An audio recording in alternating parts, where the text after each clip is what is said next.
Hi! In front of me is DOOGEE T20 and today I would like to show you how you can use split screen view.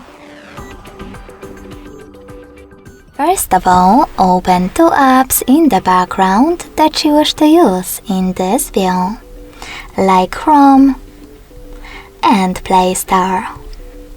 When you finished, access background apps. If you are using Tricky's navigation, you can do that thanks to this left button.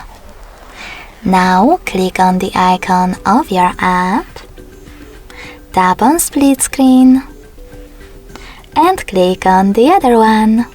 As you can see, now I can use both of them at the same time. If you wish to go back from this mode, drag one of your apps to the side and click on Home button. Thanks so much for watching. If you enjoyed this video, smash that like button, comment and subscribe. Bye!